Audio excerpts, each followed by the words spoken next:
Hello, Lisa here. Welcome back to my channel. Welcome back to my collection and declutter series. I have a big old basket of stuff. Let's get into it. So this series was inspired by Danny of Danny Mystic, who did a whole collection and declutter series. I think it's really fun to do these videos every once in a while, and I'm pretty sure my last one was in 2022. So it's really exciting to be able to just show you everything I currently have, and while I'm doing that, just to make some decisions about things and whether they should stay, whether they should be up for consideration for later or go, all that kind of stuff. So without further ado, we're going to get into this. So this is actually a mix of some decks that were piled up on the table next to me, and or that have sort of a pride of place next to me, and Oracle decks from one of my Oracle deck racks. So if you haven't seen, I hang my decks on the wall for the most part, and I sort of have 3 racks dedicated exclusively to Oracle. Then I have a rack dedicated to like my favorites or my current go-tos, and then I have tarot for a bunch of the others. I have a rack of things I haven't really worked with yet, that sort of stuff. So this is mostly Oracle with a few tarot mixed in. So we're just gonna dive in. I'm gonna try to keep it easy. I think I might have talked about this already, but it was sitting there, so I grabbed it. If I didn't talk about this already, this is a favorite. This is the Align Heart Affirmations Oracle by Kimberly San. This is my favorite thing Kimberly San has ever created. Now, she's created some beautiful things. She created the Way of the Panda Tarot. She created the spread deck, all of which are lovely. The Sparkly Lenormand, great stuff. But this is my favorite because this is sort of just, it's just special. I think it's just special. So this is got some beautiful hollow detailing. She just actually did a Kickstarter campaign for a new printing of this where the text is going to be darker. This current version, the text is white. And there's this sweet little like spot gloss heart that you can stick your finger on and sort of absorb the message. But it's basically an affirmation deck. I say basically because it's not like any other affirmation deck I've ever used. It doesn't have this like pat you on your head and tell you everything's going to be fine energy. It does that if you need it to. But it also acknowledges the difficult and the painful, and when I'm really going through a tough time, this is 100% the deck that I want to reach for. I call it my Lioness blanket deck because I want to carry it around with me everywhere and have when I'm going through a rough time. It is literally the perfect thing. I love it so, so much. I have had it sitting on my reading table for a long time, but in truth, I think I might, because I've been good for a while. I think I actually might, let me put the book on the bottom.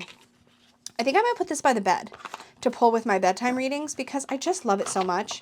And I like sitting at the side of the bed and pulling just a reassuring message. And this is so great for that. But I love this deck so much. So it's going to go to a different spot. But love this. In case I haven't talked about it yet, big fan. Definitely safe. Okay. Ooh, okay, here's another one that's definitely safe. This is a tarot box I've had for years and years and years. My nephew gave this to me when he was little, and it means a lot. And I've had it this whole time. I love it so much. Anyways, what I keep in here is my bestie Danny's Mystic Masters Tarot. This is a deck that I really use mostly for magical work. Like if I want to do some spell work with tarot, this is often the deck that I reach for because for me, Danny is magical. She just represents magic to me. And so her deck holds all of that magical energy. And so when I want to work with tarot magically, a lot of times this is the deck that I reach for. And so it has a special spot. I don't use this to read. Really, I truly use this for magic. And like these images now have become sort of ingrained in me as the images I associate with tarot spell work. It's got so much like yummy, witchy energy. And I really love it for that. This is the first edition. She did a later printing. I think it's on linen. So I believe you can still get this in a linen cardstock now. And I believe she also brightened up some of the colors and made some other changes. I don't know. It makes me think of Danny, and I love it. And I love it. So this is the Mystic Masters Tarot. I will, as always, have everything that is still available linked in the description box down below for you. But this is very safe. It just lives in this box, and this box lives on the table sort of beside my reading table. But love that. That's safe. Oh my gosh. Here's another one that's definitely safe. Here's the other boxed deck that I have here, wooden boxed deck. This is the Last Unicorn Tarot. I backed this on Kickstarter. I think this was my first tarot Kickstarter, and it was an incredible experience to get this in. It was a stressful experience until then because it was my first Kickstarter and I had no idea what to expect. I didn't know how Kickstarter really worked. I kind of had an idea, but at the time I was doing some live action role play in the community, and another person that was role playing with us wanted this too. So we went in on like a 2-pack of everything, and then like 2 years later, I think we got everything and we had to figure out how to get back in touch with each other. It was like a whole thing, but really, really glad I backed it. When you backed it on Kickstarter, you got the beautiful carved box with a scene from The Last Unicorn on the front, which is such a treasure. And it's really nice. It's got padding in it. The book came in and it's this beautiful faux, as in fake, leather, hardbound guidebook. We even got a stretch goal to have Peter S. Beagle, who wrote The Last Unicorn, sign a bonus card. There was a whole drama over this lover's card that I took part in as a backer, where we were like, this is not the best tarot representation of the lovers, but it's a fabulous scene. So that ended up becoming a bonus lovers card. They did such a beautiful job with this book and with just tying everything together. It's such a beautiful package. And then the cards themselves are absolutely amazing. So I love The Last Unicorn. I'm a huge, huge, huge fan. And this is one of my most treasured tarot possessions. I think that if I was in a position to, I don't know, need to save a deck from a terrible tragic event or something, this would be one that I would save. And I think if I were to ever stop reading tarot for some reason, I cannot imagine. I've been reading tarot since I was, very young. But if I did, I feel like this is one of those things that I would still keep and still have and still enjoy. But it's absolutely incredible and was made by fans of the show. You can still, I think, get The Last Unicorn Tarot from Geekify, who did this, but I don't know if you can still get it in this version. I don't know if the extra is like the fancier version of the book. I don't know if this box, I don't know what's still available, but I will link the Geekify site if it's still available. But this always lives also on the table next to me. So I'm just going to, actually I'm going to put those back on the table so they're out of the way. But those are my specials. My specials. Let's talk about another special. This is my first edition Monst Tarot. I absolutely treasure this copy of the deck. This was actually gifted to me. This is actually a stone called Atlantisite that I have paired. I don't do this very often, but with this deck I did pair a stone. This first edition even had a little paper boat that Joanna Nelson hand folded and signed and tucked in with the decks, which was such a treat. Again, I didn't back this or anything on Kickstarter. I don't know how she originally did this. I don't know if it was a pre-order or what. This original copy, first edition copy, has the most delicious, yummy cardstock. It's so like, it's just really nice. And actually for a long time, I have just reserved this for myself. But the thing about this is that this first edition shuffles absolutely beautifully. It's got some flex and bend to it. I believe this was blue core cardstock, at least initially. Let me just put this away because I think what I'm going to do is on my favorites rack, I actually have, I've already done my, oh, I'm dropping stuff. I've already done my favorites part of the tarot, not my favorites. I have a rack in front of me that I call my favorites, but it's just whatever I'm reaching for right now. I have been using the second edition Monst Tarot in that spot. So I showed this. This is my hand trimmed copy where I edged the cards and they're borderless, which I do like this. But I'm actually a little bit tempted. I'm a little bit tempted to do something different with this. Like maybe I am considering, oh, it is nice to use this in spreads because it just takes up less room. So for clients, this does work. This is, as I said, the trimmed version. But I think what I want to do is, you know what I think I want to do, actually? I think I'm going to, I can't decide. Okay, so let me tell you my dilemma. So this bag here, Peggy originally made me for this first edition Monst Tarot, and you can tell it like is a perfect, it's a perfect match. So I think this one is going to hang, but it's going to hang somewhere else. Maybe by the bed, which means I need to figure out what to do with this copy.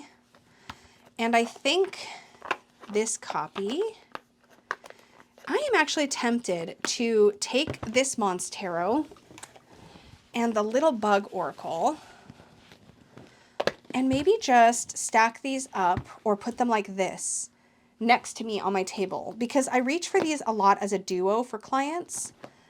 And then this can hang in a special spot. Yeah, I think this is going to go back together as a unit. These two are going to come out of bags and I think just sit out like somewhere like, you know, like out, because I love them so much. And then they're close at hand. Yeah, I think that's what I'm going to do. I don't know why I'm agonizing about this on camera, but I don't very often just keep things in boxes, but because I read these as a pair always. I already covered these in a different video. I need to move on. I'm like not focused. Okay, we're going to set those over to the side on my table. That's what I'm going to do with those. My other Monst Tarot is going to hang up somewhere else, which frees up a spot ahead of me on my favorites rack. Just information I'm filing away. Okay, what else do I have? Okay, let's talk about this stack. I may have already talked about this. I'm sorry if I did, but it's here and I wasn't sure. So these are the decks that I sort of picked up, inspired by Dawn Michelle and my play of the Baldur's Gate. I cannot speak. Anyways, so this deck is the Notoria Tarot of Light by Fabio Lastrani. This is a Lo Scarabeo.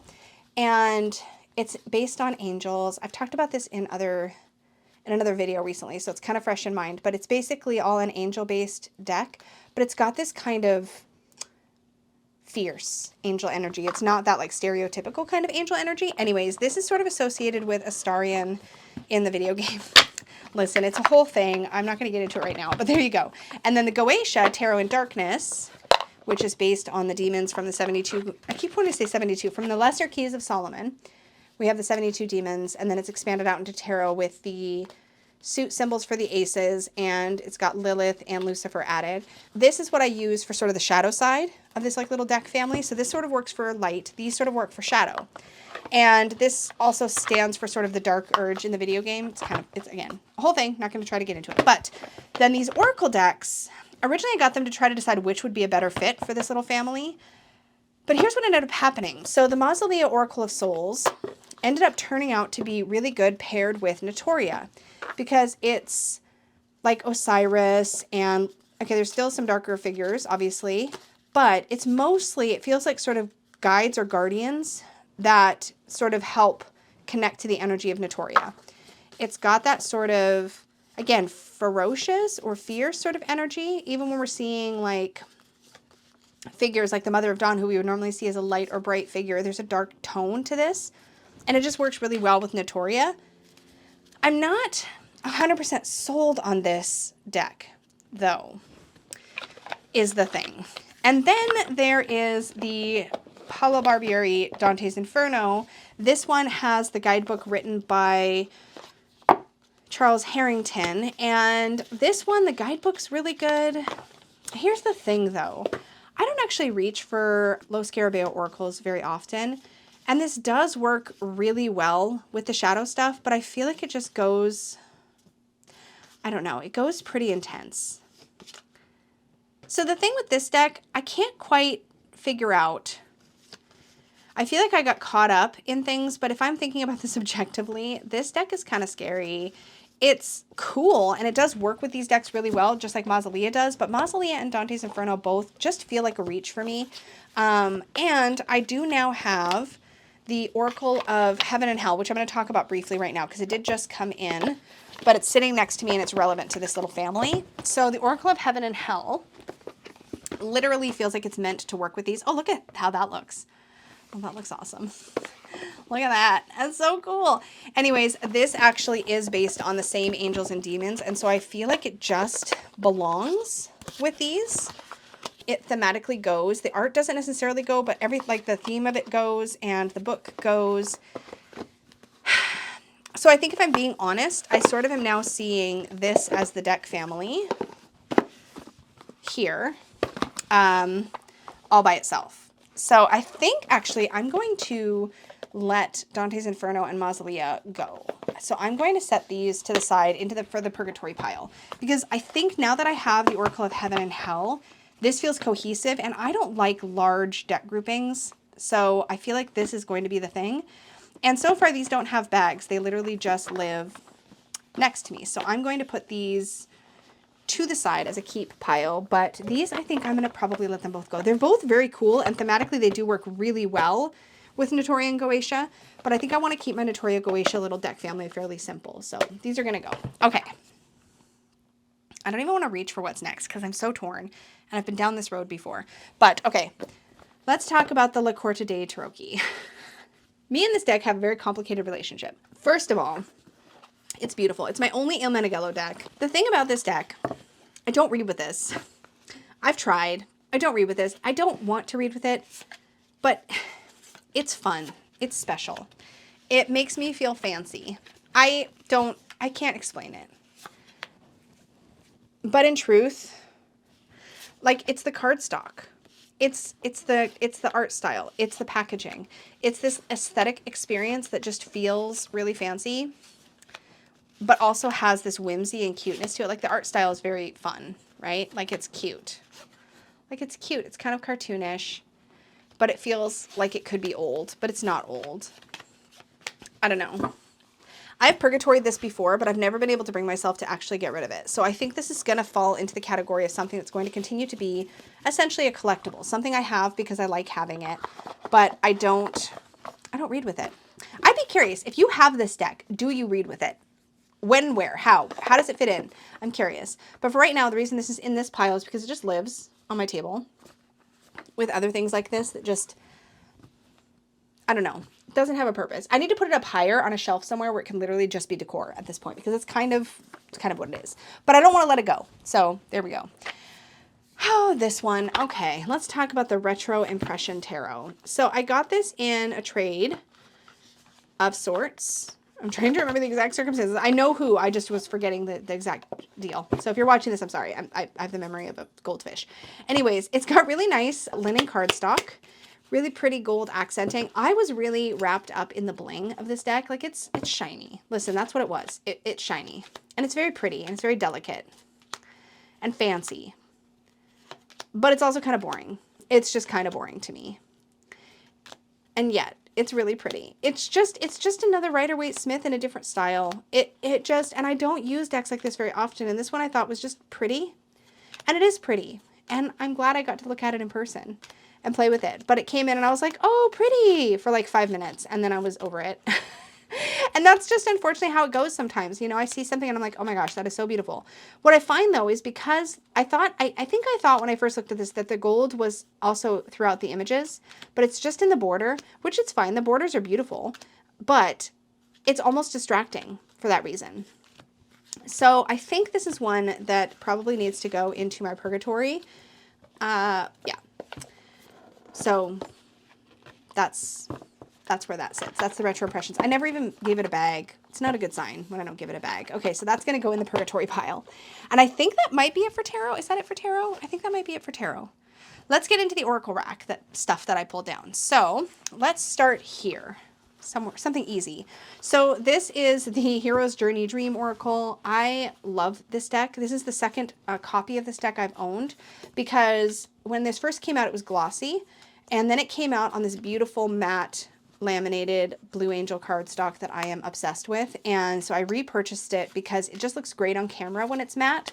And I use this a ton for client readings, because this is the deck that I use in conjunction with my soul cards, which I'll show in another video sometime, to do soul cards readings, past life readings. And this is the one that bridges the past life with the present, and it works beautifully for that purpose. It's never failed me in that job, and has kind of become locked in to that sort of family of decks for me, and has become a part of that reading to the point where I don't really use it for anything else, which kind of makes me wonder if I should keep this with my soul cards and Portals of Presence. I probably should, which means I should maybe put this in a pocket pouch instead of in a hang bag, because it only comes out when those other decks come out. Okay, so I raided Peggy's stash and grabbed a pocket pouch, because the fact is that this needs to live on my shelf with all my other past life stuff. Anyways, it's a beautiful deck. Did I show it to you? Yeah, I did. I showed it to you. Anyways, this has to be blue because all of my past life stuff is all blue, so it had to kind of all go and match. There. So this is definitely a keep, and it's going to go into a new spot now. Well, that was productive. Okay, we're making progress. Okay. So now, that was Oracle, right? Yeah, that was Oracle. Okay, let's move on to the next thing. The Earth, Moon, and Shadow Oracle by Serafina, with artwork by Kat L. Amsel. This is such a beautiful... It's such a beautiful shadow work deck, and I don't have a lot. Every time I look at this and I'm like, I don't reach for it enough, but I think it's partly an organizational thing. Also, I partly think I need to pair this with something. I need to find a deck and pair it. And actually, maybe that's what we need to do right now. We need to think of, I need to think of what's a good pairing for this deck, because it's a really wonderful shadow pull. And I think if I paired it with something, I would use it so much more often. And that's what I'm starting to learn with, as I'm kind of doing this declutter and collection, is I'm starting to figure out that certain decks will get more play if I pair them into a deck family. But then again, I like having this just available as a standalone shadow oracle. So I'm torn. I also love that in the deck, you got some shadow spreads. Yeah, I think, okay, for now, it's definitely safe. I think it's also great for like the fall time. I don't know, for now, ooh, you know what, actually, hold on, I have an idea. Wait, I just had an idea. It might be that this is too modern, but what if, hold on, let me think. I wonder what would happen. I just had a weird thought. Okay, so what if, there's a lot of crows in this deck, and I just realized I have this little crow tarot. Okay, that's obviously too perfect because there's a crow card, but so's that kind of. Oh, there's a lot of crows in this deck. There's way more Am I crazy? Did I not realize there was all this many crows? I really like it with the crow tarot, actually. But this isn't one that I like put somewhere to pair, and I don't have the full-size crow. I don't know. I feel like that's an interesting pairing. I showed this in my mini deck section of my deck collection. I need to think of, I'm just curious what this would look like with the Bohemian Gothic. Is that weird? Because the Bohemian Gothic is obviously a different time period. Not me just pausing my collection to see what I think of this. Yeah, I don't love that at all. Okay, so that's not the vibe. What is the vibe? What is the vibe? I'm trying to think of a deck that it would pair well with, that it makes sense with. I mean, this feels, I was just thinking of my other shadow work, like my main shadow work deck for tarot is the Deviant Moon. But there's, like, this just does not go, but, okay, wait, I might have another idea, though. Let me just, what if, when I use my This Might Hurt tarot, which is paired with an oracle, okay, let's just check something. Am I building new deck families? Maybe that's what we're doing. Okay, let's put that there. Okay. This Might Hurt, which is my tried and true. Okay. Let's actually do it this way. Let's put this over here. Let's put This Might Hurt in the middle. Okay, I'm not hating that. And then let's put, I always forget what this is called.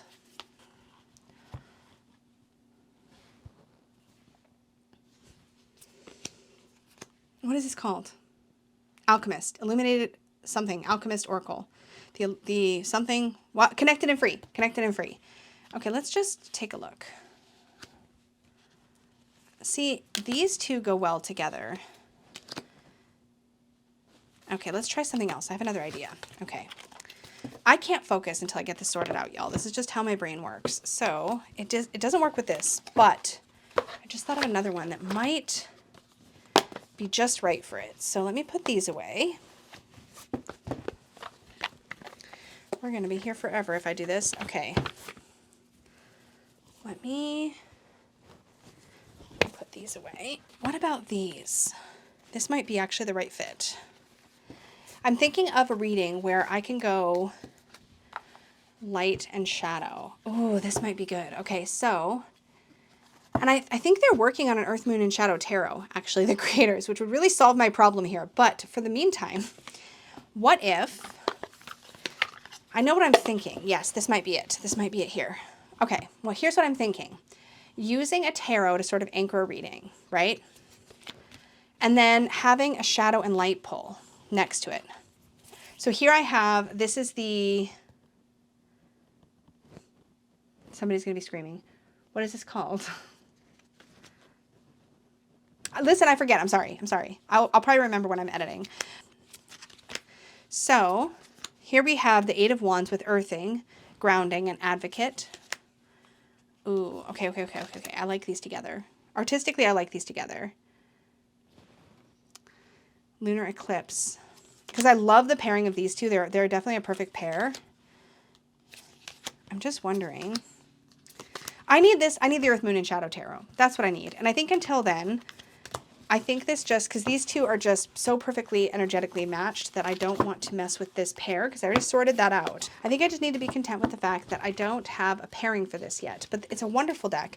Let me just get back to the point. Oh my gosh, I got so sidetracked.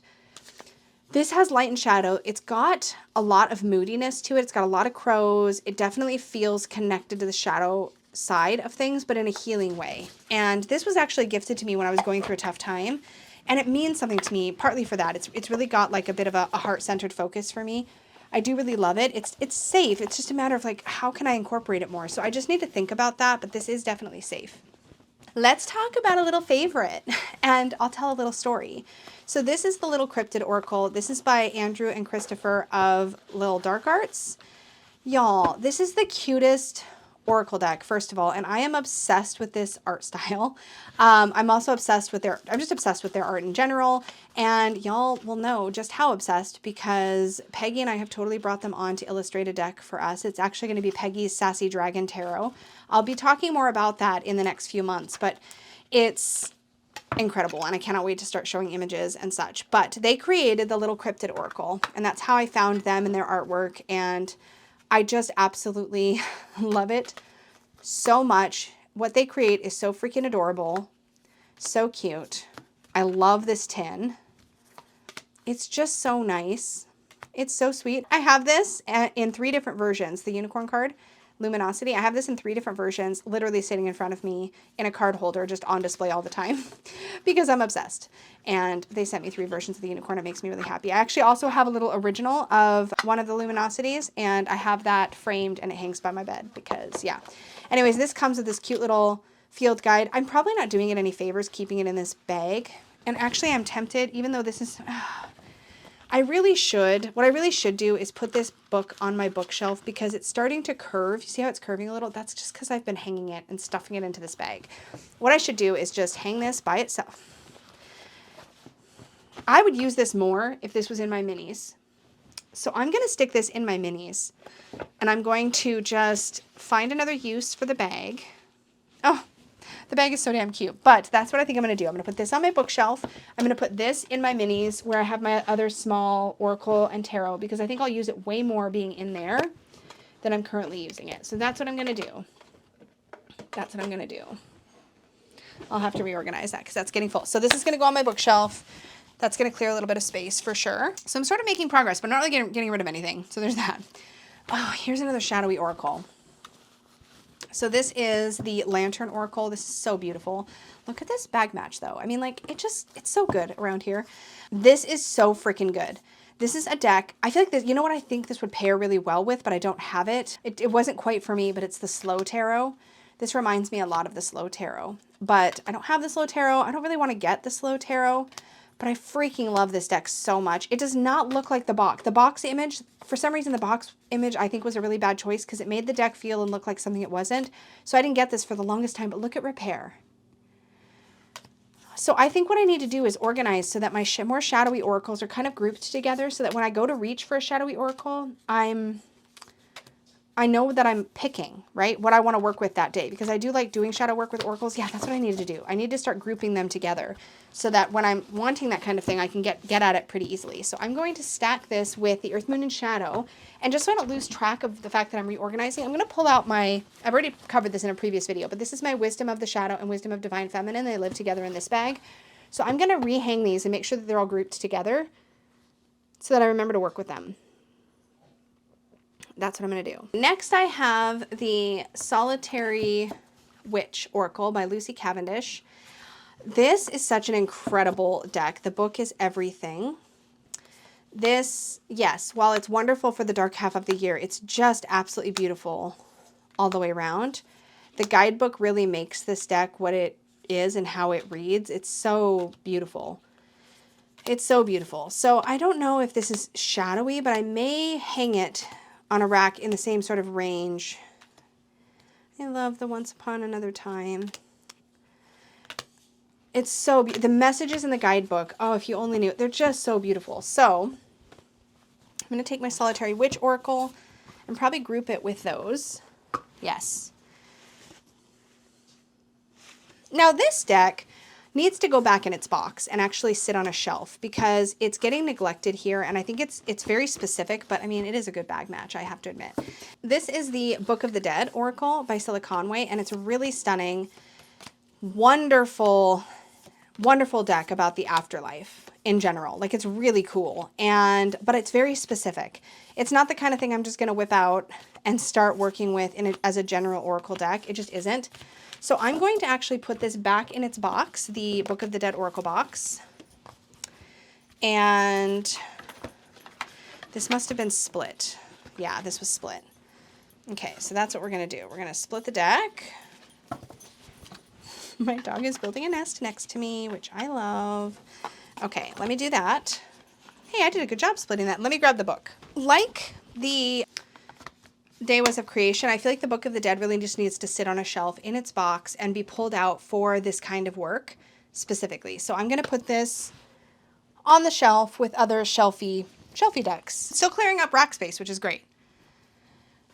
Let's talk about the Oracle of Oddities. I love this deck so much. This is 1, 2, and 3.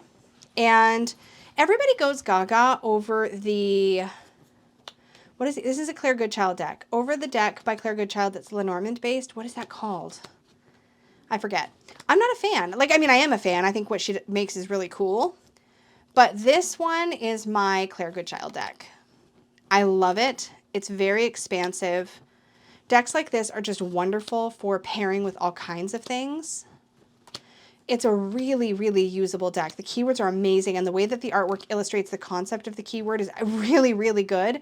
You wouldn't think so. It looks like it's fairly minimal, but man, it's so good. It's so good. So I love this. I customized my copy slightly to correspond. There was a couple cards in the 3 sets that I think overlapped a little bit or had like similar themes, so I customized mine slightly, but it's got a nice number of cards. It's wonderful, and I think that actually goes well with the sort of shadowy decks. Even though it's not a shadowy, it'll kind of go well in that section of the rack. So I like kind of sorting that. And I think this kind of also goes in the same family. Here's the thing about this deck. I don't actually use it very often. This is the Earthbound Oracle. Here's the thing about this deck. I don't think you can get this anymore. I think this is out of print now. This also has a shadowy bend, just a bit.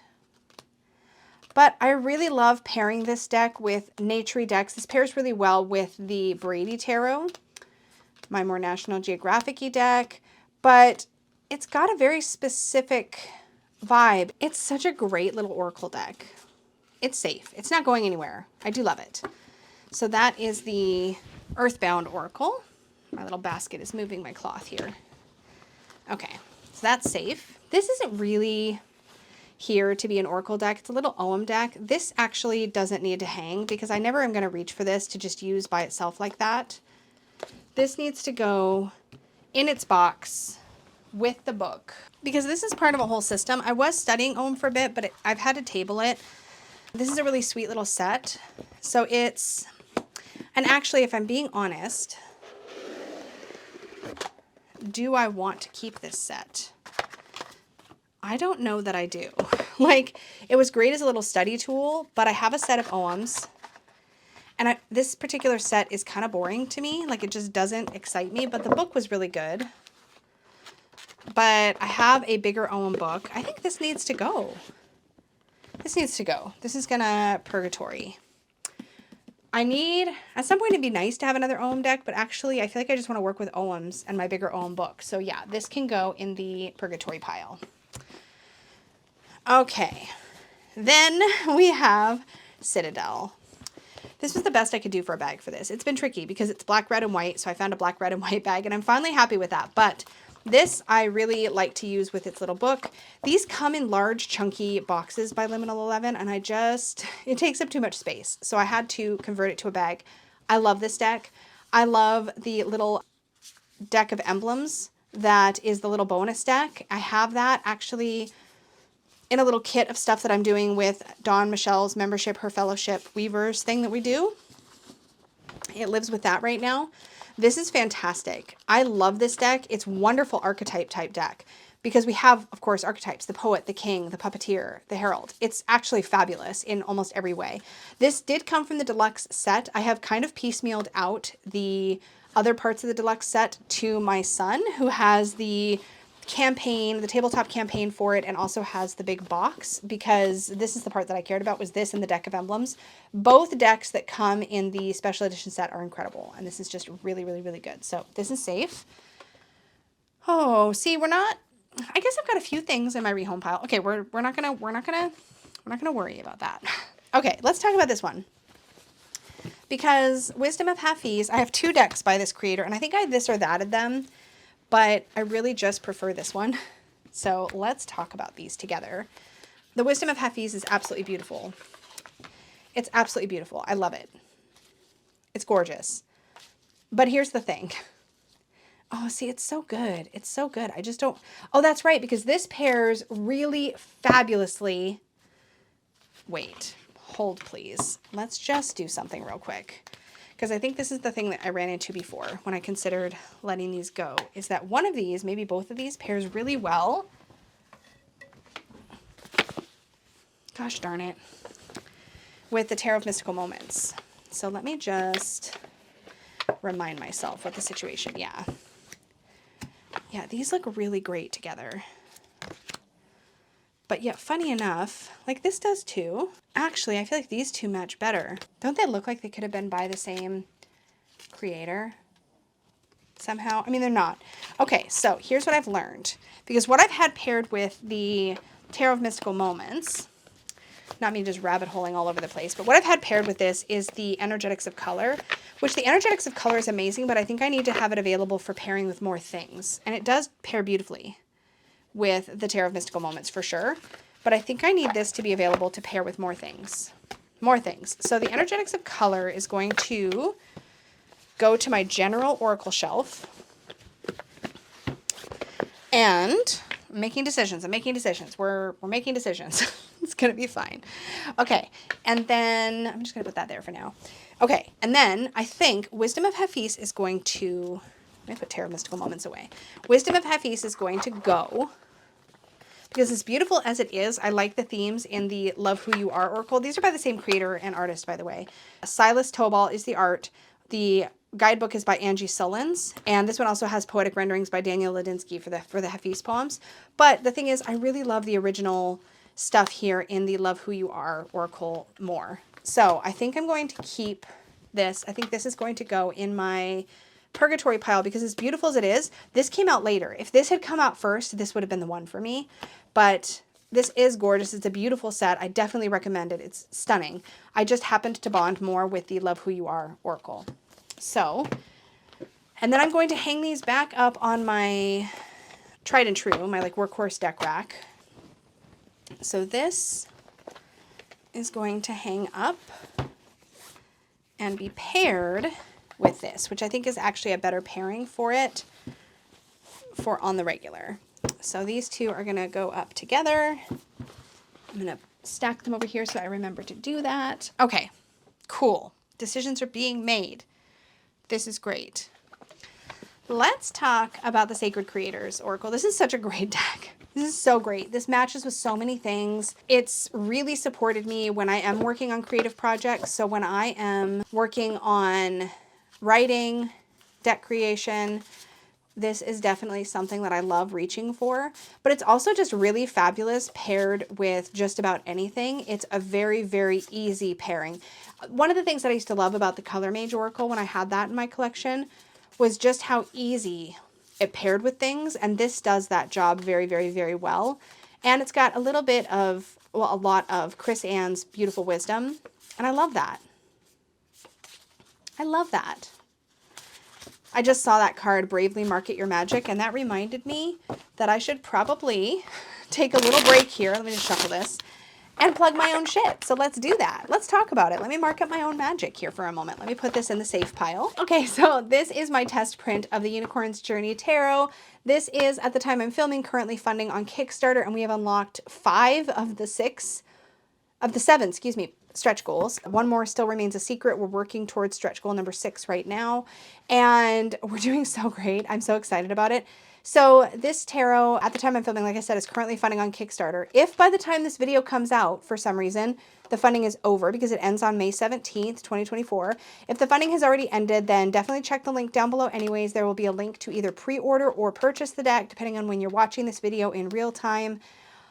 I am so proud of this deck. It has a strong self-worth message. It, of course, is a unicorn deck. It's narrative. It tells the story of Little Mystic, our main character, who learns a lot about themselves, who they are, how to embrace their own potential. They learn a lot. They learn a lot. There's a strong self-worth bent. The guidebook has a self-worth message or piece of advice for every single card, as well as a snippet of Mystic story. So if you read this guidebook all the way through, starting from the Fool and reading just the story, you'd get a whole story by the time you got to the end in sort of episodes. Each suit sort of has a bit of an episode of Mystic story. The pages are color-coded. Mine's written on because this was my test print, so I wanted to go through and proofread it and check off things once they were fixed or whatever. Very, very excited about this. Hoping to ship this deck out to Kickstarter backers by October 2024, if not sooner. I mean, I'd love to do sooner, but that is the plan right now. So we're going to have beautiful holographic star on the back. We're going to have colored edges. It's going to be in a magnetic box. It's just going to be glorious. Anyways, information on that is linked down below. Next up in my deck pile is the Woodland Wardens by Jessica Rue. And let me tell you something.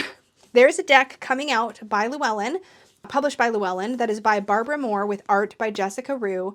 And it is called the Fortune Tarot. I've pre-ordered it. It's Barbara Moore. Listen, I'm going to pre-order it. But it's like, I think it's called the Fortune Tarot. But it's got Jessica's art in it, and I'm really stoked about it. This is such a great animal oracle deck. It's arguably my favorite naturey deck at the moment. I like that it has both plants and animals paired together. And then in the guidebook, it explains why they're paired, why they both stand for the keyword on the card, which in this case is guardianship. It ticks all my boxes because it names what's on the card. Here we have spider and passion flower. Thank you. I don't have to guess. Great. Love that. And then it gives us a keyword or key phrase to use in a reading. So here we have creative ingenuity. Here we have butterfly and snowdrop for hope.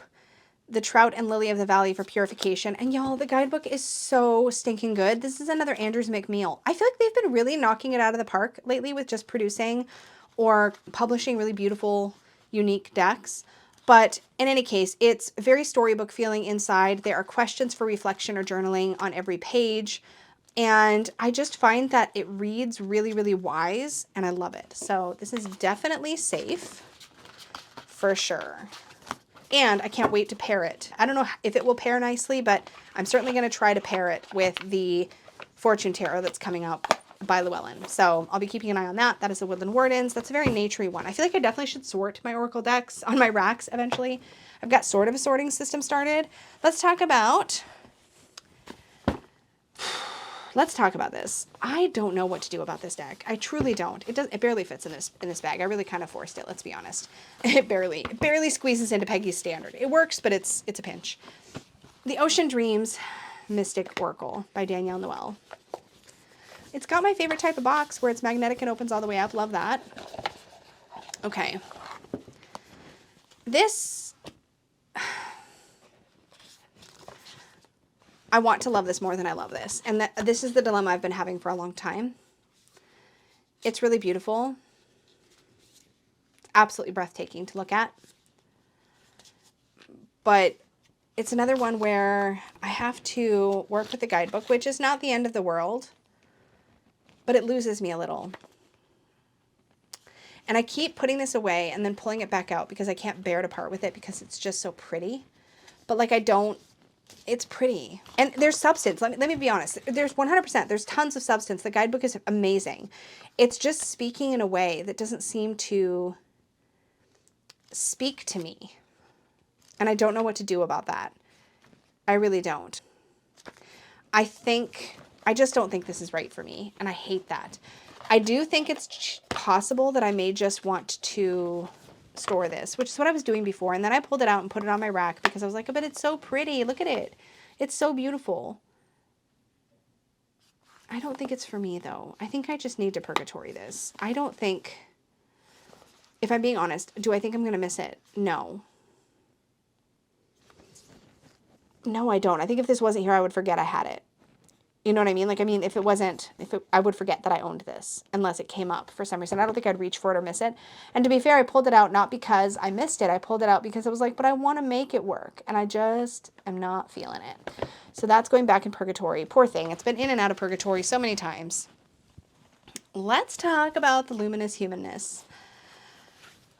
This is such a cool deck. Let me grab the guidebook because I think my issue, like, look at how perfect these backs. I think this is a deck that, again, might need a pairing. Ruthless Compassion, How to Win the Game of Life, Dancing in the Parade, Seduced by the Sweetness, Divine Discombobulation, Oh, to be Sovereign. I don't know. My problem with decks like this, I love the cardstock. I don't have anything to pair this with. Nirvana, if you want to invite your shadow to the party. Oh, that's so beautiful. Okay, let me grab the book. My issue with this is that this is by Kelly Sullivan Walden, who wrote the guidebook for the Hero's Journey Dream Oracle. Let's look at Turn Up Your Radiance Dial and see what we think. Yeah, this isn't, I don't think this is actually, I got excited about this when I first got this, but if I'm being honest, I don't think this is actually for me. I think I got excited because it was by the same creator, but Rasuli's artwork in the Hero's Journey Dream Oracle is a big part of the draw for me. And this guidebook reads fine, but it talks about like being at different vibrations. The language is not necessarily it's not necessarily my language, but it's really pretty and it's really cool. I think this one's going to Purgatorio. I ultimately don't think this one is for me. And I love Hero's Journey. And this is something that happens to me a lot. I really like a creator's work, and then I'll assume that everything that has their name on it will be for me. And definitely I've run into that before. So I think that one needs to go. Although the bag match is so great, I will definitely be able to find a home for this bag though. So I'm not, or a deck that will want that as a home. Actually, maybe the next one might actually work really nicely, but it has its own bag. Okay, well, whatever. Let's talk about the Blooming Lovelies by Zeppelin Moon. This was a Krista made me do it. This is such a fantastic deck. I would love an expansion to this. I don't know if the creator is planning on more, but I just freaking love it. The reality is that magic is real. Dry your eyes. I just got this. Look, it's still in order. I haven't just got it. Let's shuffle it. It's not shuffled, and that's really bugging me. Okay, let's just... This is a fabulous Oracle deck. Dry your eyes, baby. Now here you come bearing invisible, dazzling gifts. Get in the sea. From Stardust to Stardust, Infinity we trust. Absolutely bloody lovely. It's a happy deck. It's a happy deck. I freaking love it. Okay, this is definitely safe. It did come with its own bag, which is fine for right now. So it can stay, and it can, oh, I forgot to put it back in its box, yo. The box is actually nice. I don't often like tuck boxes, but in this case, the tuck box has some substance to it, and I don't feel like I'm having to fight to get the cards back in. So it can stay in its tuck box. And then I'll hang that back up. So that's a keeper. And the last one for today's video is the Iris Oracle. This is another shadowy oracle. I feel like I have a lot of shadowy oracles in today's pile. This one is Inner Child Shadow, for sure. It's really powerful for inner child work. No one is yours but you. Green, be free, do what you love. What is hidden will be revealed. In Between Worlds. This pairs with Reclaim really powerfully. So I think I'm going to actually hang this next to Reclaim. But I also think I need a different bag because this unicorn bag does not feel like the right fit for this deck. Okay. I think this bag will work nicely for this one. I didn't raid Peggy's stash. I was just looking at this kind of teal color, and it matches nicely. Because the unicorn bag is making me forget what's in here, because this is not a unicorny, like, fluffy deck at all. It's very raw. It's very ouchy. But in a good way. In a way that makes you feel seen. It's very powerful. So this is definitely a keeper. So this is going to live with my Reclaim. So let's have a little recap.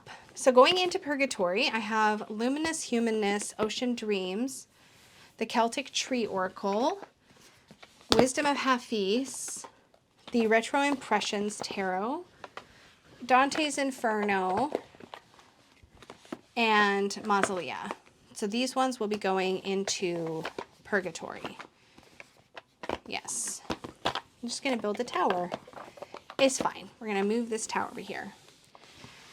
And then I don't have everything I'm keeping because I've already moved it all over the place, but this is the little stack that I've ended up with on my table. There's more, but this is the stack. So I'm going to put these away and kind of organize them a bit. But in the meantime, thank you so much for hanging out with me for this collection. As always, thank you so much for watching, and an extra big thank you goes out to my Unicorn Fam channel members. Thank you all so much for supporting my work. You have literally changed my life, and I'm so grateful and will always be grateful. Thank you for your support of the channel, and I love having our membership space. Thank you so much, everyone. Thank you for giving your time. Thank you for your likes and comments and shares and subscribes, and for supporting the Unicorn's Journey Tarot, which I am so excited about. But anyways, I'm going to try to not be obnoxious, but I can't help it. Anyways, until next time, y'all, may your magic always shine from the inside out. Bye.